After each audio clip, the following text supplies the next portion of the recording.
Hello everyone, today I am going to discuss about JK flip-flop. So this is the logic diagram of a JK flip-flop. Now this JK flip-flop has two inputs. One is the J input, another one is the K input. And as it is a flip-flop, that means it must have a clock signal. This is the clock signal. Now a JK flip-flop can be obtained from the clocked SR flip-flop by augmenting to AND gates as shown in this figure. Here this is the SR flip-flop and these two are to AND gates. Now as you can see that the inputs of AND gate 1 are J and Q bar. Similarly, the inputs of AND gate 2 are K and Q. Okay. And as it is a flip-flop, that means it must have a clock signal. This is the clock signal. Now, as this is an SR flip-flop, so we can write this input as S, this input as R. So the operating characteristics of this SR flip-flop is discussed in my previous video lecture already. Now, coming to the JK flip-flops operating characteristics. Now, first coming to case 1. Case 1 is J equal to 0, K equal to 0.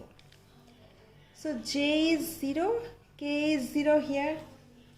Now, whatever be the value of Q bar, may it be 0 or 1, the output of the first AND gate is 0. Similarly, when K equal to 0, then whatever be the value of this Q, may it be 0 or 1, the output of AND gate 2 is 0. So, it is 0, it is 0. So, we can say that the S input of this SR flip-flop is 0 and the R input of this SR flip-flop is also 0.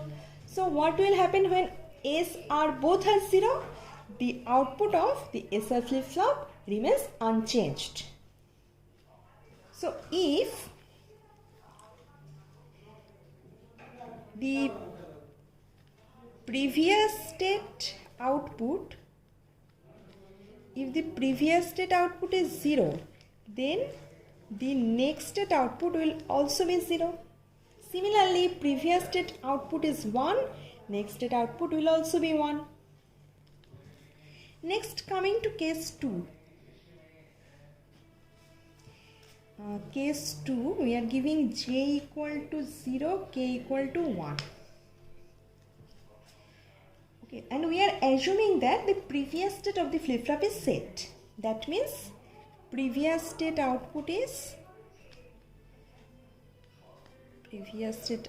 equal to 1. That is Q equal to 1 initially. We are giving J equal to 0, K equal to 1 here. So, J equal to, we can write, not J, S equal to, S means the output of the AND gate. So, S equal to J into Q bar. So, S equal to J into Q bar. Now, the value of J is 0. So, 0 into Q bar means 0. Here the value of S will be 0. And K equal to 1. Now, what is R? We can write R equal to K into Q. So R is equal to K into Q. that is 1 into 1. The value of Q is 1 here because the previous state output is 1. We are assuming this condition. So value of Q is 1 here. So value of R is equal to 1 into 1, that is 1.